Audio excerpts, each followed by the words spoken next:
डरावनी कहानियाँ देखने के लिए आप लोग हो जाइए तैयार। वहाँ से चली जाती है।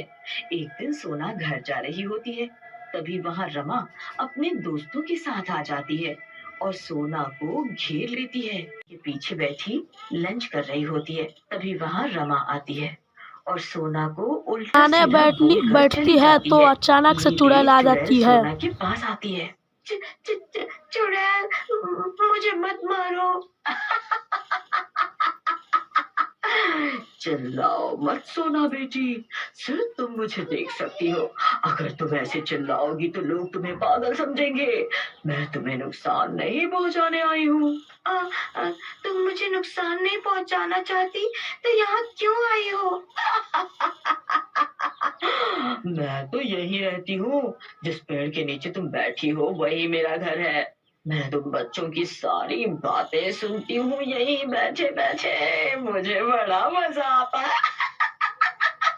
तभी स्कूल की घंटी बजती है। सोना चुड़ैल से बोलती है, चुड़ैल जी, मेरा लंच टाइम ओवर हो गया है, मुझे अब जाना होगा, नहीं तो क्लास में डांट पड़ेगी। ऐसा कहकर सोना वहाँ से चली जाती है। उसके बाद चुड़ैल और सोना रोज पेड़ के नीचे मिलने लगते हैं।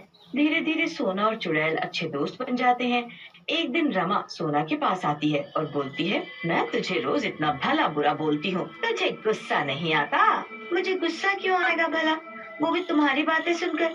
मुझे तुम्हारी बातों पर कोई गुस्सा नहीं आता, मुझे बस पढ़ाई करनी है, मैं वही करने आई हूँ स्कूल में। अच्छा, तो फिर पढ़ाई करो, बड़ी आई प्रवचन देने। ऐसा कहकर रमा सोना को जोर से धक्का दे देती है।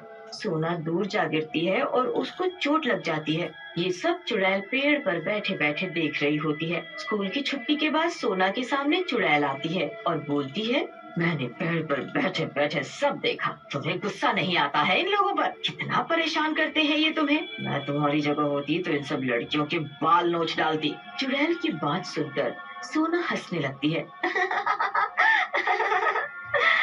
भला मूर्खों की बात सुनकर मुझे क्यों गुस्सा आएगा? वैसे भी सरपंच जी बोलते हैं, कोई तुम्हें कितना भी बुरा भला कहे, तुम्हें उसके साथ अच्छा बर्ताव करना चाहिए। ऐसा कहकर सोना वहाँ से चली जाती है। सोना की बात सुनकर चुड़ैल सोच में पड़ जाती है। वाह, कितनी प्यारी बच्ची है, इतने अच्छे संस्कार हैं इसके। वाह। फिर एक दिन चुड़ैल सोना से बातें करते करते पूछती है, सोना बेटी, मैंने कभी तुम्हारे माता पिता को यहाँ नहीं देखा, वो कहाँ रहते हैं? क्या वो तुम्हारे साथ नहीं है? चुड़ैल की बात सुनकर सोना उदास हो जाती है और चुड़ैल से कहती है, मेरे माता पिता दोनों की मौत हो चुकी है कोरोना के कारण। गांव के सरपंच जी ही मेरा ख्याल रखते हैं। जिसे सुनकर चुड़ैल की आंखों में आंसू आ जाते हैं। सोना, तुम सच में बहुत। चुड़ैल सोना से मिलती है। मर जाएंगे।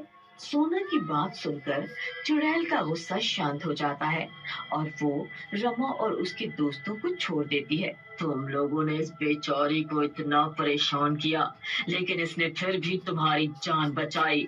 अगर तुम सब में थोड़ी सी भी शर्म है तो सोना से माफी मांगो। माफ कर दो सोना मुझे, मैं तुमसे जलने लगी।